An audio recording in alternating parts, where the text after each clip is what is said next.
Ya.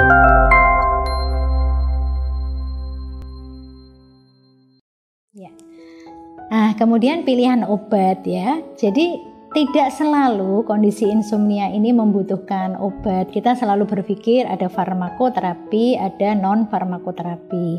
Kalau memang mereka membutuhkan obat, kadang kan kita berpikir begini, kalau mereka kesulitan tidur, kualitas tidurnya jelek ya, kemudian berpengaruh pada ibadahnya, kadang-kadang juga sayang gitu ya, dia menunggu bertahun-tahun pengen beribadah dengan baik, nyaman gitu, ternyata di sana malah ada masalah dengan kualitas tidur dan tidak optimal ibadah gitu, sehingga kita memang harus mempertimbangkan mungkin apakah non farmakoterapi akan efektif pada pasien kita. Kalau non farmakoterapi efektif, kita boleh mencoba dengan non farmakoterapi dulu.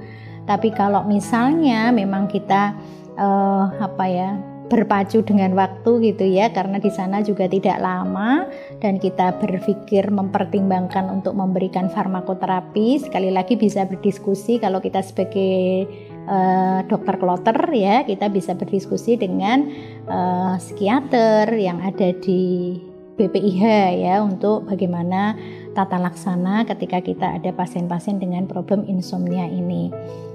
Nah, kalau misalnya kita memang kan kita di dalam masalah insomnia ini paling responnya bisa cepat ya, bisa dirasakan, itu kan memang pilihan, salah satu pilihannya benzodiazepin ya. Memang kita diminta hati-hati menggunakan benzodiazepin karena efek dari adiktifnya. Tapi kalau kita pikir dengan jamaah haji yang ada di sana, itu kan kita juga tidak berharap jangka panjang ya memberikan ya. Jadi kita memberikan pada waktu memang kondisi di sana membutuhkan. Jadi harapannya tidak jangka panjang, kemudian tidak rutin setiap hari harus diberikan ya. Kita bisa melihat situasi, kita mendampingi kan, kalau dokter kloter kita juga dekat dengan mereka bisa kita pantau gitu, maka kita bisa menggunakan benzodiazepin ya, baik kalau misalnya pada early insomnia itu yang short acting, maupun kalau pada broken insomnia ya, yang tidur yang kualitasnya jelek, kita bisa menggunakan benzodiazepin yang long acting. Tapi kita juga selain benzodiazepin, kita juga bisa menggunakan trisiklik antidepresan ya, seperti amitriptilin ya. Amitriptilin ini lebih aman dari sisi adiktifnya gitu ya. Tapi kalau pada lansia, apalagi dengan problem kardiovaskuler, maka kita juga harus berhati-hati ya. Kita bisa berdiskusi dengan dokter penyakit dalam atau dokter atau psikiater yang ada di PPIH pilihan dari anti insomnia ini jika jamaah itu membutuhkan farmakoterapi. Nah, kita juga harus mengoptimalkan yang non farmakoterapi, terutama tentang kita edukasikan tentang sleep hygiene. Edukasi tentang sleep hygiene ini mestinya kita berikan sejak berangkat ya, sejak dari tanah air itu kita sudah edukasikan. Karena tadi harapannya kalau di sana itu kualitas tidurnya baik, kondisi fisiknya bagus, wah pokoknya bahagia ya, menjalankan ibadah itu seneng gitu, nggak ada capeknya. Ya, ada jam berapa kita berangkat, pulang, tidur sebentar. Kalau kita gampang istirahat kan ya, pulang siang tidur sebentar, nanti asar udah berangkat lagi. Nanti itu sangat membantu jamaah itu untuk bisa melaksanakan ibadah dengan nyaman dan optimal gitu. Dan itu kan pasti menjadi harapan semua jamaah ya, sehingga sleep hygiene ini bisa menjadi salah satu edukasi yang kita memang berikan ya sejak mereka belum berangkat. Jadi kadang-kadang mau berangkat itu juga energi tersendiri ya, apalagi kalau kita tinggal di Indonesia. Nggak tahu kalau di wilayah lain selain di Jawa ya. Kalau di Jawa itu kan mau berangkat haji itu kadang-kadang udah capek duluan ya, tamunya nggak berhenti. Kadang kita juga mau nolak gimana, wong tamu itu juga pengen mendoakan ya, pengen nitip doa kadang-kadang ya. Sehingga kadang-kadang harusnya kita istirahat malah jadi, apalagi kalau lansia ya, tapi malah harus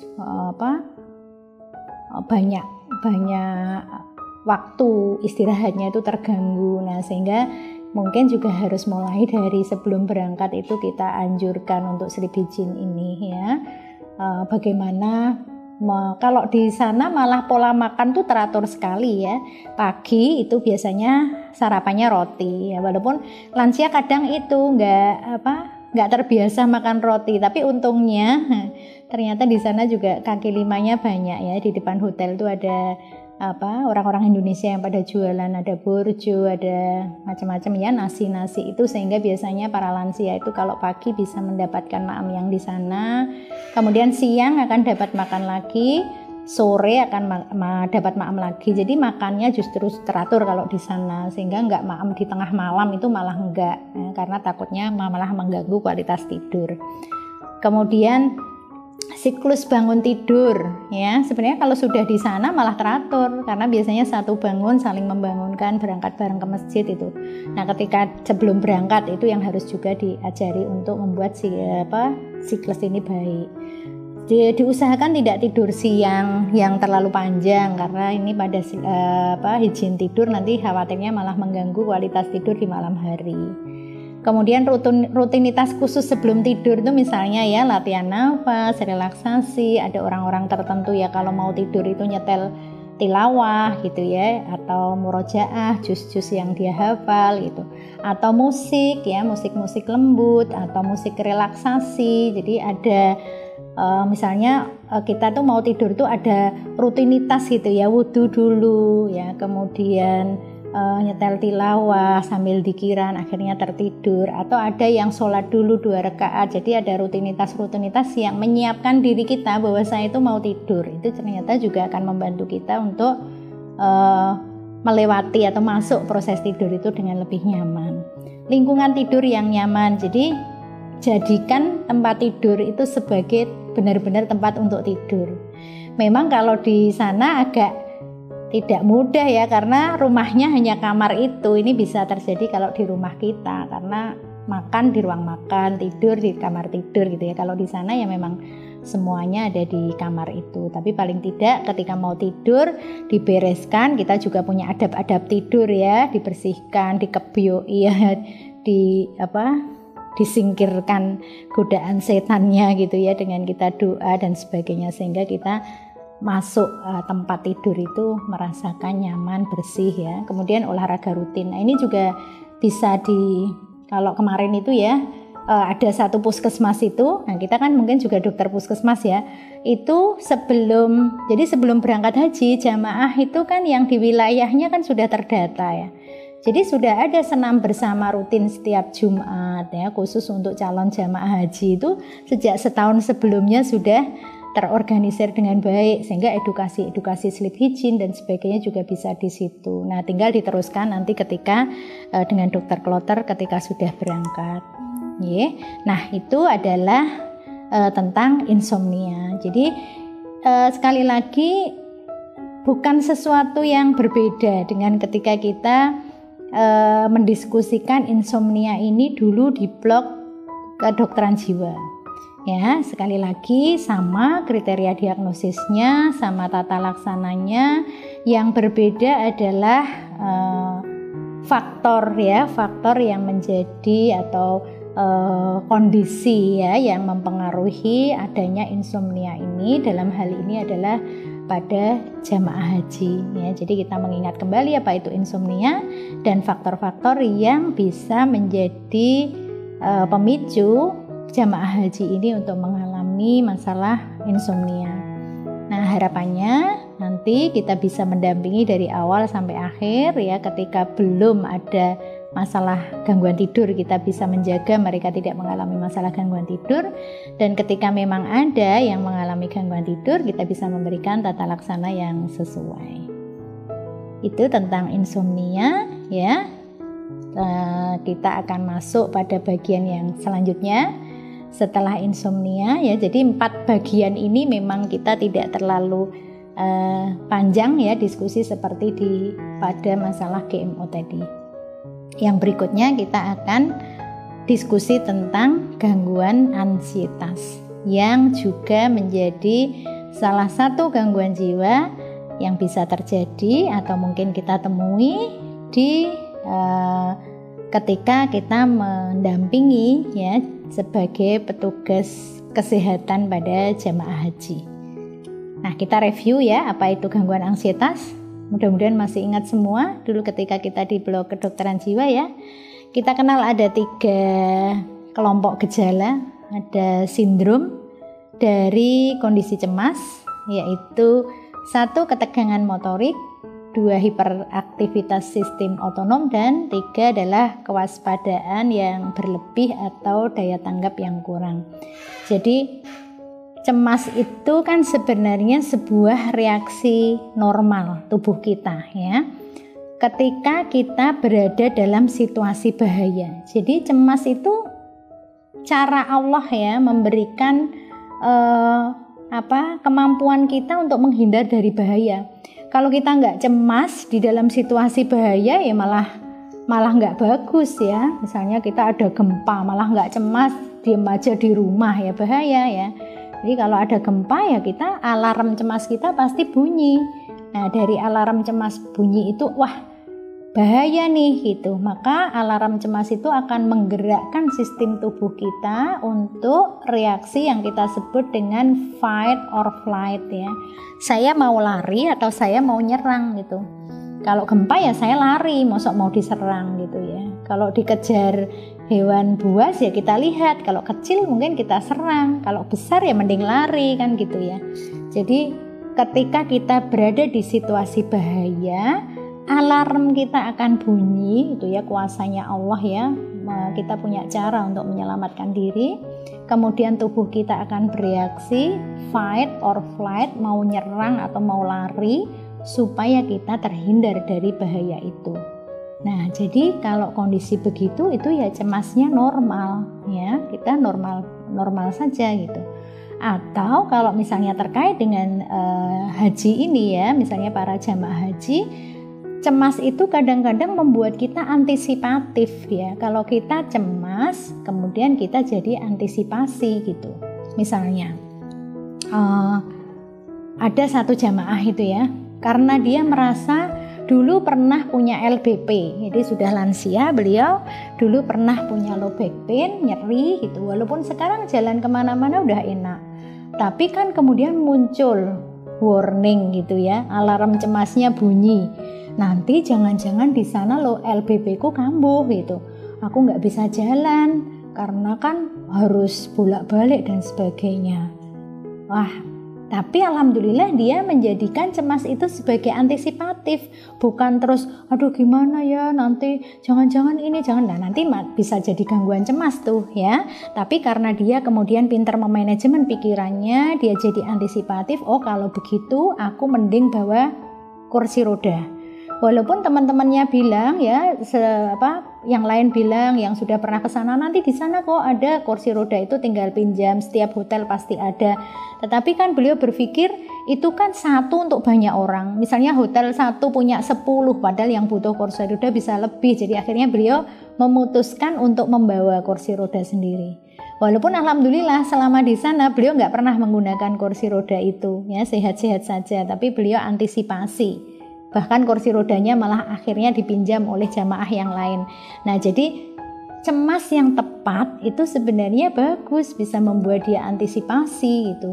Misalnya, aduh jangan-jangan ada juga jamaah ya yang beliau belum lansia, tapi beliau itu tadi ya membayangkan di sana nanti kira-kira menghabiskan nasi itu bisa nggak ya gitu. Padahal dia membawa orang tuanya, jadi sering harus gendong-gendong orang tuanya. Akhirnya apa yang beliau lakukan? Beliau itu suka ikan asin ya yang dikering pedes itu. Ini senjata utama menghabiskan nasi gitu ya.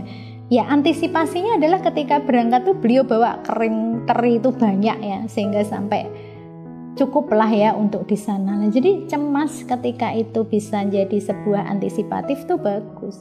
Tapi kalau tidak bisa memanajemen cemas itu ya justru menjadi aduh jangan-jangan ya, jangan-jangan nanti selama di sana. Jadi kemarin tuh juga ada jamaah yang begini. Kita kadang nggak nyangka ya, di sana itu kan banyak cerita ya, banyak cerita. Misalnya ada yang cerita pokoknya jangan batin yang jelek-jelek, jangan melakukan yang jelek-jelek. Atau kalau di tanah air itu sering melakukan yang buruk tuh, di sana banyak yang dibales gitu. Ternyata ada jamaah itu yang cemas banget. Nanti gimana ya di sana? Mungkin aku melakukan kesalahan tapi aku nggak nyadar, tiba-tiba dihukum di sana, di ini. Jadi malah beliau tuh cemas sekali, nggak menikmati perjalanan tapi diliputi rasa was-was gitu. Jangan-jangan ini, jangan-jangan ini. Nah ini yang ketika cemas nggak dikelola dengan baik justru akan menimbulkan yang kita sebut dengan gangguan cemas. Nah pada saat gangguan cemas yang terjadi ya tadi ya, dia adalah reaksi untuk lari atau menghindar. Jadi kan ototnya tegang, sistem saraf otonomnya meningkat, dia jadi waspada. Nah sehingga gejala yang di kotak-kotak itu dirasakan oleh pasien ya, gemetar, tegang, lehernya kaku, pusing karena ketegangan ototnya ya, nggak bisa rileks, badan kok rasanya kaku semua karena ototnya tegang, nafasnya pendek, jantung berdebar, kadang-kadang kayak kecekek nggak bisa nafas ya, jantung berdebar-debar, keringat dingin, kayak mau pingsan, kepala melayang ya, asam lambung tinggi, pipis bolak-balik, menelan rasanya sulit, nggak bisa tidur. Lah waspada kan nggak bisa tidur ya, sehingga akhirnya membuat dia banyak keluhan gitu. Makanya tadi kalau kita diskusi yang bagian insomnia, sulit tidur ya, kita juga sebagai dokter tahu ya bahwa sulit tidur ini tidak selalu insomnia. Pasien-pasien cemas itu juga sering datang dengan sulit tidur. Jadi kalau misalnya ada jamaah yang sulit tidur, jangan buru-buru menyimpulkan ini insomnia dan memberikan tata laksana insomnia. Tapi kita gali dulu sindrom lainnya. Jangan-jangan dia sulit tidur adalah bagian dari gangguan cemasnya. Atau nanti kita di bagian berikutnya tentang depresi juga bisa.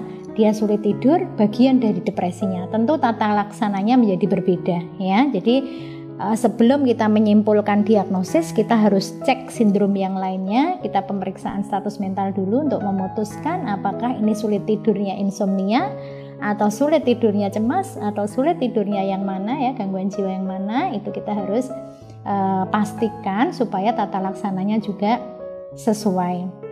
Nah kita bisa bayangkan ya, keluhan-keluhan yang di kotak-kotak itu kalau kita alami setiap hari kan gak enak banget.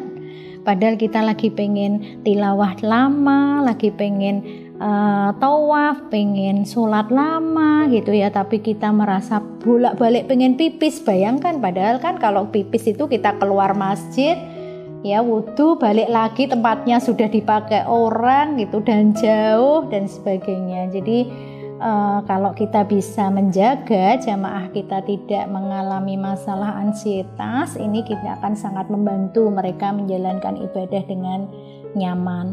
Dan sumber-sumber atau pemicu dari cemas ini bisa kita gali ya, kita gali supaya tadi ya, ternyata sebelum berangkat tuh mungkin ada cerita-cerita yang membuat dia cemas, atau cemas meninggalkan mungkin anak-anak di rumah nggak ada yang mendampingi dan sebagainya. Nah itu saya kira penting untuk kita bisa mengelola para jamaah ini di dalam mengatasi kecemasannya. Jadi kalau cemas dipakai, aduh nanti jangan-jangan aku pas armusna kecapean ya, sehingga oke, berarti sekarang pada saat sebelum armusna aku lebih hati-hati ya. Kemudian lansia itu menjelang hari armusna ya, Armina, Musdalifah dan Arafah, Musdalifah dan Mina, itu kan ibadah utama sebenarnya ya.